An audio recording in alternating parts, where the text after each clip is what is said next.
What's up? We are back with another Casual Tuesday with another episode directed by the badass female Lake Bell. Stay tuned. We're talking episode 5. You're tuning into the destination for TV superfan discussion, AFTERBUZZ TV.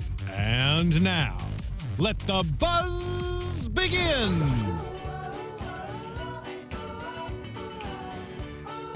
I love just finding whatever random songs they put into the episode. It's a great little intro. I know, it's songs a lot of them are very new to me, so it's fun to get some, new music.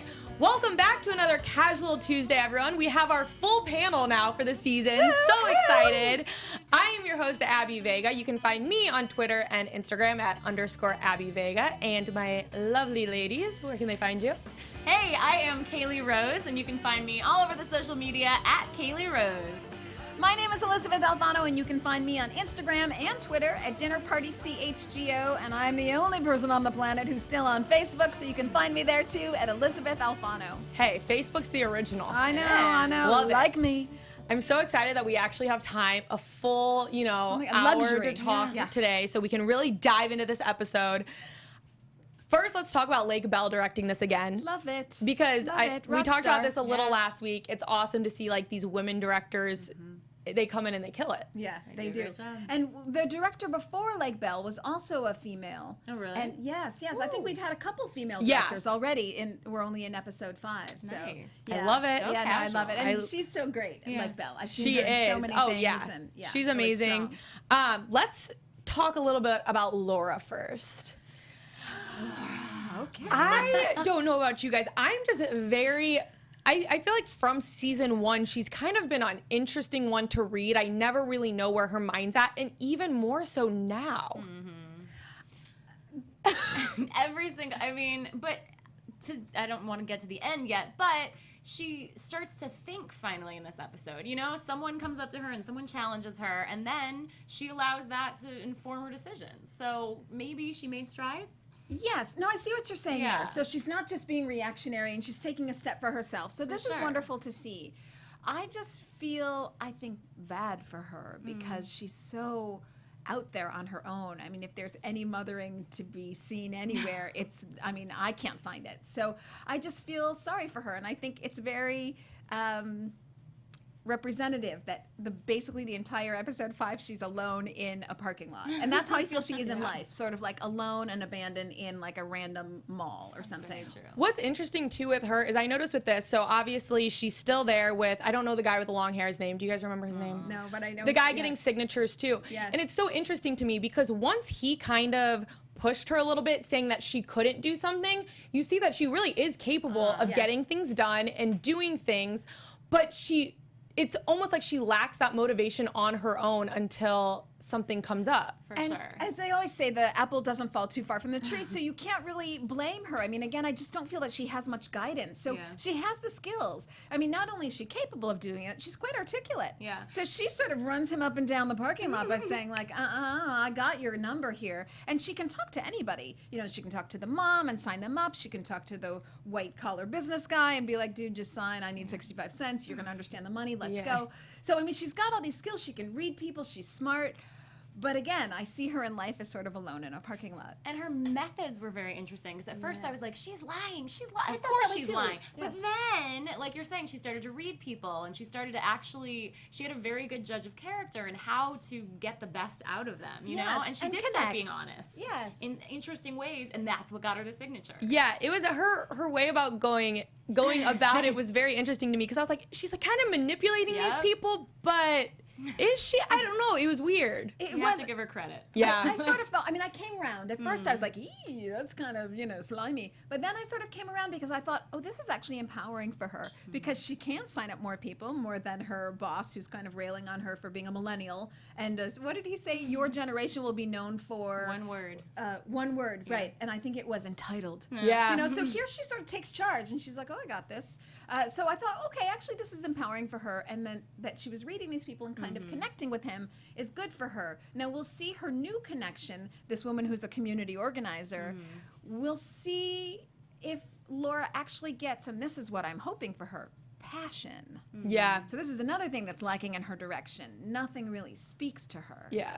It was also interesting because, like you said, Casey is introduced, who's the community organizer, who Laura originally approaches her trying to get her signature. And she kind of gives a reaction that no one really cares to even, you know, when someone comes up to you with that signature, you either sign it or you're annoyed. Like, I don't no have one time. truly just like thinks about it and challenges you back. So she kind of challenges Laura, and I thought it was interesting that all it took was someone challenging her just a little bit, Oh, that's a good and point. she went home and really, it got to her. She thought about it a lot, because a lot of millennials, I'll admit this, wouldn't really think twice about it. They'd be like, okay, that one person challenged me. To me, they're annoying. I'm going to move on to the next. Yes, But she was very affected by it. Did you guys like think that she was going to be? And she gave me newfound respect for the people outside of Trader Joe's that ask you for the signature. Like, I always have been the person that's like, no, I'm too busy, I'm too busy. And I didn't know they got 65 cents, if that's true, if that's a benchmark. But no, I'd like to give them 65 cents, you know? I'm going to have newfound respect for them. Well, so I will take my Greenpeace signing much more seriously now, because I'm always signing those people. They're asking me, and I'm like, I'm going to sign you, and I'm going to sign you. I'm going to cross the street, and I'm going to sign him, and then I'm going to sign him. So I don't know if they actually get 65 cents. I hope Greenpeace and these people do. But I was surprised, I have to say, by Laura. And I'm sorry that I have maybe wasn't giving her all the props she needed. But I was surprised that she actually took this to yeah, I'm a thinking individual. You're right. I'm going to think about this. So. And what was interesting too, that I did not think about till just this very minute, do you think Casey knew that she got to Laura? Because why was she back at the store the next day? And she came right away and took her by the shoulders. Yeah, it's almost like she I thought that zoned was weird. in on her. Yeah, I thought that was weird that she was sort of miraculously around when she needed. Like if you just walked into casual, you'd be like, oh, that must be her mom. You know, since her mom is so, we'll get to Valerie later. But, you know, she had that motherly wing as if she was ready for it. I'm wondering a little bit if maybe that's kind of the role this is gonna take for her, because like you said, her parenting isn't really there. I wouldn't call Val a bad parent, but she's very hands off. That is the great way to describe it. So I'm thinking that this might be that motherly or adult figure that Laura needs to kind of get back on. See, I was thinking that's why she's actually interested in the intellectual argument. She doesn't know it yet because she doesn't know her own feelings enough to read it, but why she's so interested in this topic is because someone took an interest in her, and someone took an interest in saying, hey, think about what you're doing, this is your life, what does this mean to you, just think about the impact you're making. Her mom doesn't really do that. So that is a good point. And now that you mentioned that about how her mom doesn't do that, there was that scene, that quick scene where Laura's sitting at the kitchen table and Val walks by and just pretty much goes, "Are you okay?" You good?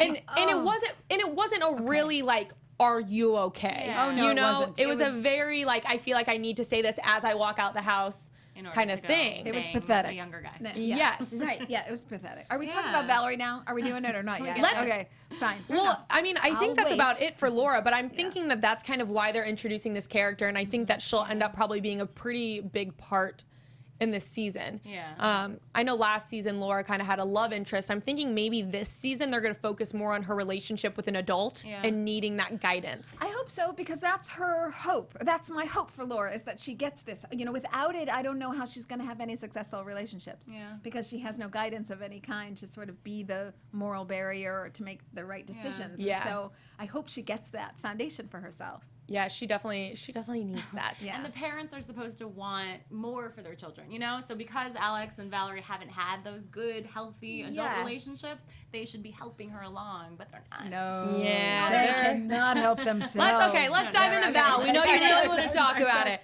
Shame on let you. it loose. So Just Val, shame on you. so Okay. So last episode, Val got it on with Byron, who is The top knot. hey if Chase you will. Crawford. Top Knot. I love how they call him Top Knot. When he appeared in that episode, I wasn't here last week. I was just like, he's in the show. Oh yeah, I had seen teasers from the season that they had posted. I'm like, Chase Crawford, yes, Chase, are you coming Chase on Crawford the show? naked. I know we get Chase's butt 2 All weeks of in a it. row. Oh yeah, Oh, yeah. my So I asked Abby before we started the show if she paused her VCR. I plead the fifth. I plead the Oh, fifth. so that's a I that's a may yes. or may Oh, not that's have a yes. paused the Screenshot TV. So it kind of starts off, and Alex and Val are at this coffee shop, and she's flirting with this coffee guy. In her own unique She way. is so awkward interacting with people. You can see. I think why? You know, like I just want to shake her sometimes and be like, "You're great." And her assistant Leah said that to her. You have blinders in that area. You think that your personality is like personality dysmorphia. I just want to be like, "You're great. Just go out there and live." She has too much mental baggage, poor thing. So you can see, like, she wants to be interested in him, and she wants the idea that something could work out. And so she's trying to attain this idea. But of course, all of life is better in theory than it is in execution, and she just cannot execute. I mean, she just can't like have that normal conversation with basically anybody. Yeah, and yet she's a therapist. I thought it was so funny too. Just like I love just like the small details that they put in some of these interactions and conversations between the characters.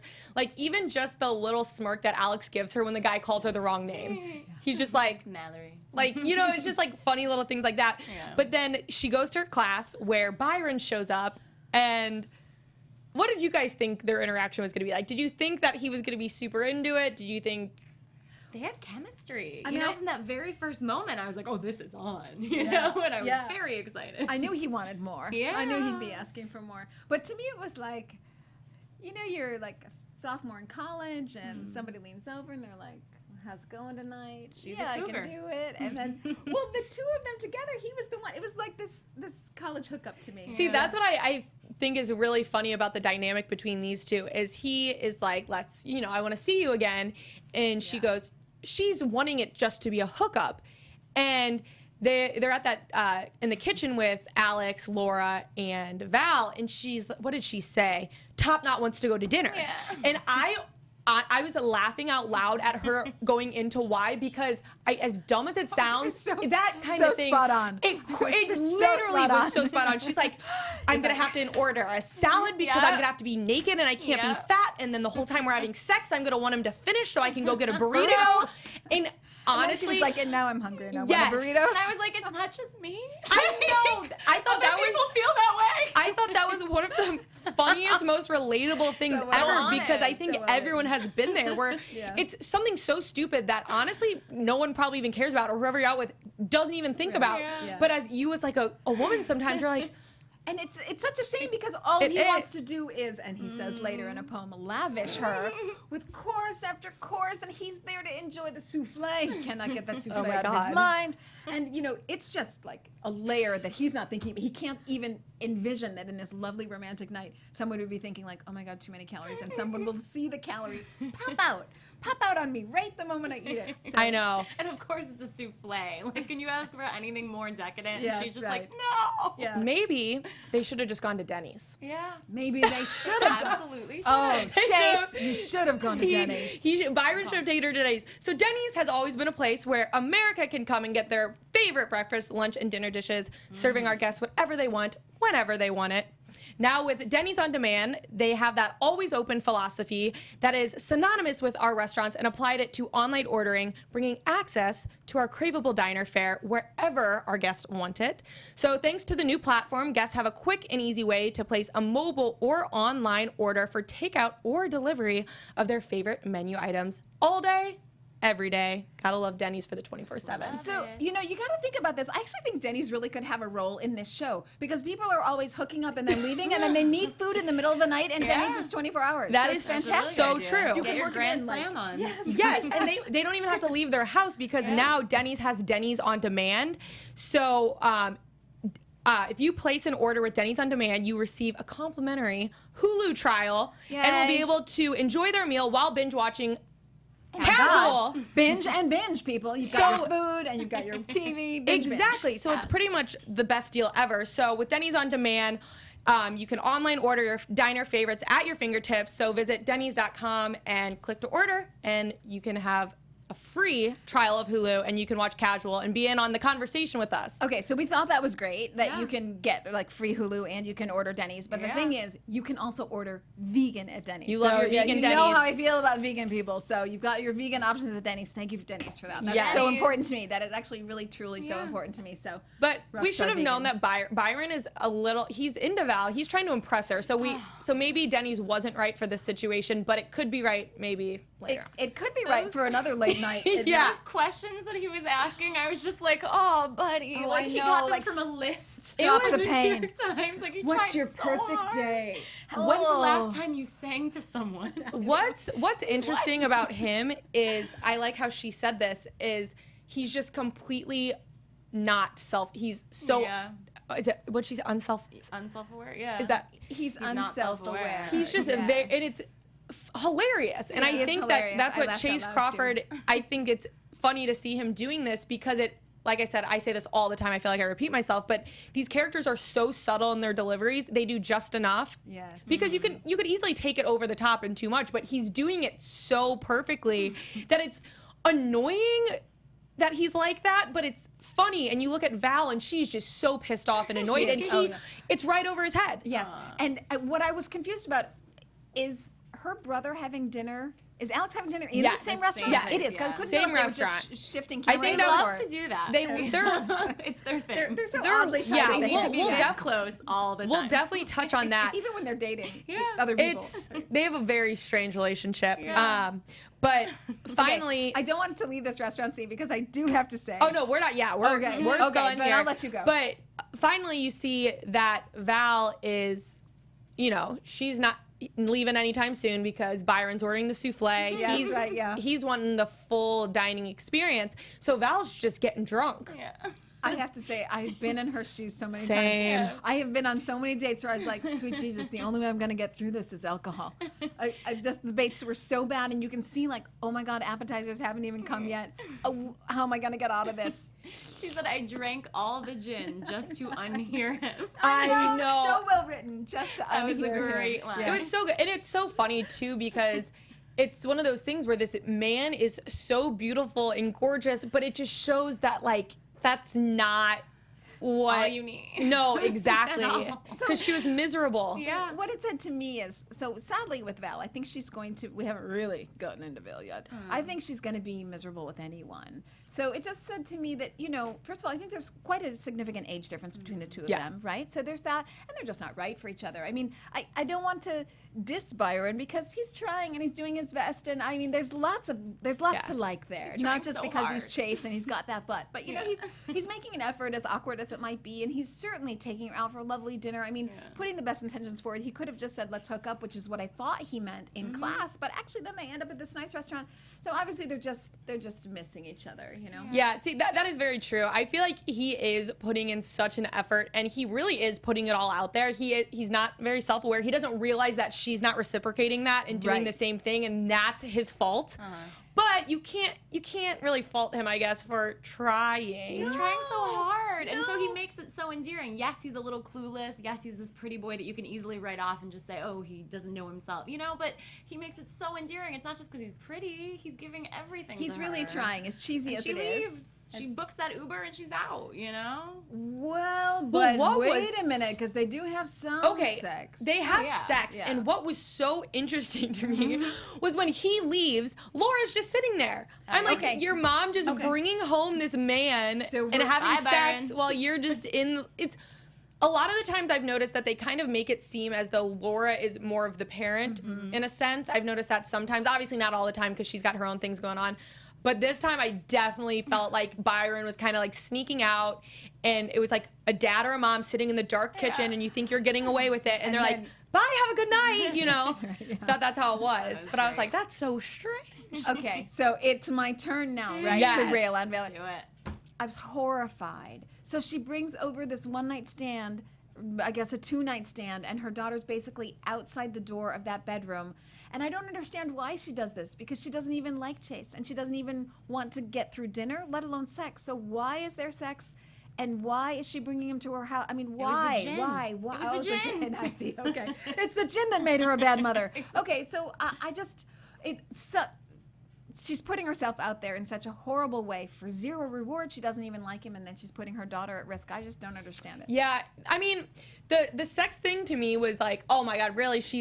Laura's outside, but then at the same time, this show from the beginning, Yeah, right. they had that relationship where they're Alex and Val, I think, have both walked in on Laura having sex or has seen it. Yes. So that wasn't as much to me, but for them, having sex and you saying there's no reward, to me, I think Val is just like trying to hide what she really needs and kind of like overcompensating with sex, it seems like. And alcohol. Well, all right, let me defend her for a second. Okay, go ahead, take the stage. The woman got cheated on, is going through a divorce, did not expect to be here in her life. She's trying to figure out what the heck to do. She's sleeping with 20-year-olds. Good for her. Yes. You know, in a way, can't we applaud her? Yes. She's figuring out what she wants by trying it instead of just sitting back and thinking about it. I agree with that. know? I agree. No, I applaud her for sure for having sex with, but I think that she's doing it with the wrong people kind of on purpose because we didn't see Leon this episode, but I truly think she may be avoiding the fact that there could be something good in front of her. Yes. I don't think there's anything wrong with her wanting to have sex with different people, but I think she's purposely avoiding something that she knows could be good. It's funny too because Leon did that indoor picnic for her. Yes. He's trying so so sweet. hard. Oh. He's being so sweet. And now this guy has a dinner for her. Byron, he's giving her dinner. He's, everyone's giving her dinner and food. And all she cares about was the dining room table, if you remember from episode 4. Yes, so I don't fault her for sleeping with whomever, and of course she's going through a divorce and she has a change in life and everything, she didn't expect to be here. I just think she's potentially hurting herself as well as maybe her daughter. And she doesn't show her daughter any sort of direction. That's what's bothersome to me. Like we were talking about before, when she just passes her on the way out the door and says like, "Oh, are you okay?" But not really even sticking around for an answer. And it was like giving her an answer too. It was like, "You're good, you're right? good, right? Like, say yeah, you're like good. just Say say you're good. so I I can need keep you to moving. say you're good Yeah. for me." Yeah, very selfish. I know. See, I think that, in the second episode maybe, when Val was saying that she's just really confused about who she is and what the next step for her is. And I was thinking at first that maybe meeting this Byron guy was gonna maybe give her some sort of, I don't know, but then this turned weird too. It was because weird. They all turn weird. They all turn weird real quick. I'm like, So I was hoping for her that Byron would give her joy. That it would be the casual she wants, hence the show. That it would be easy and fun and light and be like, okay, finally I don't have to think about it. This is just fun for me. But I think she needs deep therapy because she just can't have fun with it. I think that's what I want. I don't need Val I don't think she needs a relationship. I think she needs something that does bring her joy. That's so true because you see with Byron, he's probably trying too much. He wants more than just the sex. You see him kind of, her laughing at his performance in class was unreal. I know. No, his poem was fantastic. But because can you blame her? I mean, he my quoted God. Whitney Houston. I know. Which I love, and she's my one idol of all time. That was so Respect funny. for that. Just seeing, but he quoted Whitney Houston. Can't take away my dignity. This show, Laura laughing at the memorial, they laugh in the most inappropriate situations, which is so relatable because I feel like everyone's been there where there's a time where you just should not be laughing, And but there it's you the go. time you want to laugh the most. So uncomfortable. So I would like to see her find someone that she's just gonna have fun with and actually want to be around, because then you see her back with the coffee guy and that's just strictly just sex. She didn't even seem like she was enjoying it. Right. I know. Again, so that's my point that I'm making is potentially doing damage to herself. I mean, she's in this funky point in her life. It's like a bridge. So she won't be here forever. You're getting out of a marriage and a divorce. So this is your time to, have some fun. So where is the fun? Yeah. Where is the spark of life? Where is... and so I feel bad for her. I'm wanting her also a little bit like Laura. I'm wanting her to find that direction, that purpose, that sense of self, and therein lies the joy. All of them. Yes. But maybe, I always forget this though, like Val has been like this forever. Do we just need to, that is just her as a person maybe, because perhaps right away, just overanalyzing everything and any little detail. So I don't know. Can you imagine Val giving you advice? I mean, because she's so uncertain about her own life. It's sort it of makes amazing you think to about me, your like, therapist. right? Because I'm doesn't in it? therapy, and I was like, is my therapist like this? Well, honestly, in the therapy, I've never really. Have you ever really seen her give guidance in her therapy sessions? No. No, she has the same awkward relationships with them. That's why everyone just kind of rolls her eyes like, oh God. She spies on them in a cafe. Yes, it's so funny. Very unorthodox. It's one of those things where, last season I had so many. We don't know. We wouldn't say we liked Val, but it's hard to not like Val too. They give all these characters such depth that like right when you're like, are you kidding? They do something that's so relatable and you just gotta like relate to them. Yeah, and the odd quirks are kind of fun, and Exactly. I'm just hoping for her that there is some light at the end of the tunnel. Me too. Otherwise, it'll just be one unhappy sex thing after another, and she doesn't seem to like that much either. So there's some like, almost like people who cut themselves or something. There's some like, I've got to work out this anger or this emotion that I don't know how to process in any other way. Yeah. Well, it's like, do you want to be happy? Because it Yes, doesn't see what I'm seem saying? like you do. Right. I With any know. of them. Like, Yeah. here it is. Oh, no, I'm no, I dangling think- out in front of you, and they just walk away. Alex wants to be happy. We saw that, and I don't want to switch gears yet. If No, you're not ready, let's switch gears over to Alex. So but he wanted to, for the first time ever, I'm seeing him And- be like, hey, 'Cause he got I've the got a it was future. it was heartbreaking this episode a little bit with A little Alex. But bit, let's start yeah. from the beginning with him. He has a job interview. That's And so funny. Yeah. he gets there, and these girls pretty much call him old, in a sense, and Basically. say that he's going to be like the IT manager. They kind of like fluffed up the job title a little bit, and you just see the disappointment on his face right away. He says it how it is, and he doesn't seem very interested in this job. Do you blame him? What did you think of this? No. It's sad, you know? No, and they're basically offering him like, oh, there's no real job yet, but we're gonna grow. Yeah. And they're all like, oh, we've got an IPO in the future. Yeah. Sure you do. Yeah. Sure you do. Oh gosh, I believed them. I did. Oh, I was like, oh, sure. I just realized. Oh, like everybody has an IPO? No. I Oh, didn't no, know. I get it. Yeah. Yeah. Sad. So he's just not having luck in this situation. But we saw that at the end of last episode, he did sign back onto Snooger, and he's ready to maybe put himself out there after meeting. Oh my God, I'm having a brain fart. What's her name? The new Tina. one? Tina. No, the girl that. Oh, Emmy. Emmy, yes. yes. After Closure. the closure with Emmy kind of, I yeah. think, made him realize like he's ready for this. And so when Val was having issues about going on this date, he's like, I have an idea. Why don't we maybe go? At first, I thought it was going to be a double date. Yeah. You quickly realize it's just a date at the same Same place. And she was in the car. Yes. That was bizarre. So They're carpooling Alex. to their So funny. dates. Yeah, so Alex matches with Tina, who is Val's landlord, who's so cute. I love her. I really like her a lot. Yeah, In the yes. first couple episodes, I'm like, is she gonna be this annoying character? Oh, no, but she's she was great. she was Yeah. great. So they go on this date and they hit it off. I thought it was gonna be awkward at first, to be honest. So much connection. Yes. That was the moment. Yes. And did he meet her through his Snooger. Yeah, but his profile where he only had the one Emmy match, I couldn't tell which profile it was I think on. it was distance. Probably the because other I one. think it was the other one because at the end of last Yeah. episode it said he had like 30 something or some a lot of he had lots of matches. So could it have changed? So No, I don't think so. after Emmy left, maybe he decided I'm gonna Yeah. I'm gonna open up. Thank goodness. Yes. Yeah, no, I was really hopeful because she was having the kind of conversation where you say like, "Oh, this is going well." She's talking about the elegance of the Swipe.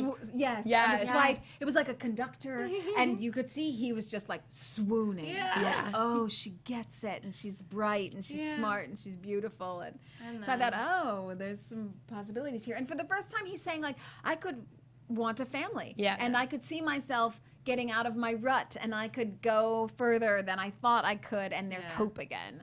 And I thought that was great to see him having hope. Yeah. And the fact that he wanted the baby to be his, I was know. like, I me too, know. Alex, I me know. too. I love Emmy. I don't know why. I shouldn't. I know. You know? This episode I felt like for Alex it made me sad for him a lot because when you do see them at any of these characters finally start to open up, you know that they really care about someone or that they're really into something. And you saw him opening up, like saying about the baby and just different little things like that. And he was so excited for her to come back over and like He made nachos. he was all this stuff. So I don't know. And then with like Tina, she kind of ends up. Well, so they're having this great date, and then they go home and they're having this great sex. So the exact opposite of what's going on for Val and Byron. Yes. Yeah, so they're having this great sex, and he just thinks like, okay, I found a life partner. And then we have the Airbnb always ruining his life. I knew that was going to happen because at the beginning of this episode, I go, this is role reversal because with every other Airbnb guest, Alex has been in their face, oversharing, eating their stuff, and then I see this girl and she's doing the opposite. She's like eating his food, making herself at home, dying on the couch. So I had a feeling, I'm like, right when I saw that Tina was back at his place, I go, Airbnb girl, she's about to bust your love life. Oh God. It was right. It's when he opens up, because I was thinking I was so frustrated with him for so long, and today is the day that I feel badly for him. Yeah, it was sad, like the way it happened, because you know he came down, and right when she started talking and saying stuff, I was like, oh no, and it's over. And I think there was one line that really made me sad. So Tina starts getting dressed and ready to go, and he finally just goes, "You can stop it." Right. Like, and you saw his face just completely change, and he looked so upset and just, I don't know. Because he knows, because he's been in Tina's shoes. He's pulled the Tina before. Yes. That's true. So he knows. So he's like, you don't have to kid her. You can just stop it. Yeah, and I think deep down, too, he kind of knew that it was right. But, yes, he knew. But here's what I didn't understand. All the entrepreneurs I know who sell their business, they never walk around and say, like, I'm unemployed. They go, like, I'm a rock star entrepreneur, and I've sold my business. So I think he undersells himself. But he only got, like, I think, like, 70,000. I think he's just, low. I think more so, too, he's just defeated. He doesn't defeated. He doesn't really have anyone on his team anymore in the business aspect of things. He's kind of going job to job. And I think each time he goes to one of these job interviews, it takes him down a notch. But then at the same time, I thought it was good that this happened, because you see at the end of the episode, he's just got to suck it up and kind of be a man and just take the job, and he can figure it out as he goes. Right, and that's where he is as we sort of head towards the end. He's like, well, damn it. Stop Here feeling. I go. It's like he has to stop feeling bad for himself at a certain point, because I think pull up your bootstraps and move on. Yeah, and you can definitely relate to that, because it's like once you're at a high point of what you think your career, it's hard to go any step under. Absolutely. Like, and yet he's walking into the building. Exactly. I almost don't want him to. I'm like, just one more interview. Maybe just try a little. What I really want him to do is launch something new. I mean, obviously he can do it. And so that's what I'm missing when he goes out on dates. I don't want to hear that he's unemployed, because I don't think of him as unemployed. I think of him as an entrepreneur who did one thing and they'll do it. I mean, that's what he is. He's an idea guy. You know what I'm thinking is, I think that maybe taking this new job will be good for him. I think his energy will be focused in a good place, which will maybe cause him to be more creative and come up with his own ideas. But I think him sitting around worried about being unemployed, worried about not having a relationship, he's worrying about all the wrong things. Won't and having all that extra time is no good for anyone. I've learned that in my life. You know, whenever you're busy is when your mind stays straight. When you have too much free time to think and overthink everything. Bad combo. So I think and I hope that this will be good for him. Yes. Yeah, I think so too. We're not into predictions quite yet, but I think he needs so. a win. He does. I think he's going to get a win where he doesn't expect it, which is why I think that Abby's right, that he's going to go there and it's going to be better for him in ways that he didn't even think of. I just thought it was Tina. I just thought Tina was his win. I know. It was just way too good to be true. It was too good. She was a little bit too happening for him. Not that I want to undersell our Alex, because I do love him, but when they were sitting in the yard, and she said, it just occurred to me, like, oh, I knew I would love your house when I got there. I thought, that's an interesting comment. Like, thing who to say. pictures the person's house? I don't know. Yeah. That was foreshadowing. Yeah. Boom. It was, there was a couple things that I also noticed, which is I thought it was interesting when she was like, I had help from my parents, because I think that's a thing that a lot of people do have help from, but maybe she's used to that. So that's why she wants to have someone who's very set in their career. You know, it's interesting. It's funny. You saw a point maybe in the garden when you were like, huh, that's weird. That was my point when I thought, oh, this won't work, because she's so confident. There she is verbally telling him to his face, here's a negative that I do not accept as negative, and I therefore make it positive. And he's not in the mental space to do that, because he's got lots of positives and he sells them as negatives. And I was like, oh, they're not going to match, because she's too confident. She's too got the world wrapped around her finger. She knows what's what. Which I thought was maybe going to be good for him. But I don't know. I am feeling good. I think this character wants someone so bad, a relationship-wise, and I think he really does want that positive one, where I see Val kind of searching for not the right ones maybe. So I'm confident that something good's coming for him. Yeah, I think so too. Again, we're not quite to predictions yet, but I think he's on his way up, and I think Val's gonna go down so that she can go up. You know, I think the bottom hasn't broken out yet for Val, and that's where she's going to find herself. And that's really what she needs, because she doesn't need a relationship. She's just out of a marriage. Yeah. She needs to find herself. Well, let's just get into predictions then. All right. Do we have the All right. alarm? No? Send the buzzers. Predictions. There we go. I'm like, they're there somewhere. Predictions. All right. Who wants to go? So I think it's upwards for Alex. He doesn't see it, but this is going to be his breaking point. He's going to just sort of put his, feet one foot in front of the other. He's going to go to work, and things are going to start happening for him because he's going to meet people. He's going to get exposure. He's going to get out of the house. He's going to stop thinking, and things are going to connect for him in a way that's going to make him feel stronger. And when you feel more self-confident, that's of course the best beauty tool you could ever have. That's going to make him more attractive to others. I think Val's on her way down. She has to hit rock bottom, and that's going to include more men and more gin. That's what I think. But then she's going to hit rock bottom, and that's going to help her to face herself and really go through the therapy that she needs. Val needs to go to therapy. I'm Yes, not predicting she it, but I'm does. saying I would like it a lot. And also, I still want Emmy to come back. Maybe she'll come back with the baby and need some help. I don't think it's going to happen, but I would like it to happen. Writers, if you're listening, give me some more Emmy. I want all Emmy in these episodes all the time. Yeah, I like Emmy's character too. Yeah. What I'm worried about, I guess this one isn't a prediction, but in this episode, I saw that Laura, I think she is going to get a very positive relationship happening with Casey. I feel like Casey's going to be a very positive motherly influence. I think Alex, he's getting on track with the job. I think he's trying to find a relationship. What I'm worried about is Val, while she's caught up in her stuff, she's going to not notice what's happening, and then once she does, she's going to somehow spiral them down, or just, you know what I mean? Because think of the last time Alex was happy in a relationship, she got in there and ruined it, and that's what makes me nervous, because she has always had that personality where she's not necessarily, you know what I mean? I don't know how to say what I'm thinking. She might not think she's trying to do it. Exactly. It's not intentional. It's but not intentional. It's subversive. Exactly. She's going to maybe see Laura.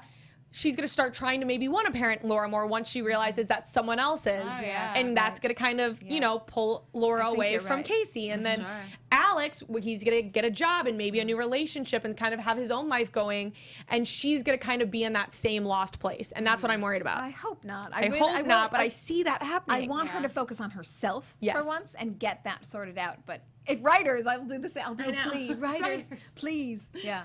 So hopefully, maybe I'm thinking that Leon will be more, not romantic with her, but maybe she will be herself will be helped by Leon just being a companion for her, because he's such a positive, balanced influence for all of them. Yes. Like, he's very sane compared to these other characters. So I'm hoping that maybe he'll just be able to help Val kind of find herself. And Val needs a friend. Yes. Val needs a She's friend. needed a friend from Yes. the very beginning. Yes, she needs someone to bounce things off of who isn't Alex, because he also has his own twisted family thing there. Yeah. She needs a non-family member to really be able to bounce things off of. Yeah. It would be so fun, and I know that it's probably logistically impossible, but it'd be so fun to work this show casual in alliance with like a dating app, so that we could help people learn from all the mistakes that are going on in this show, and we could help them have successful dates, and we could do like both things at once.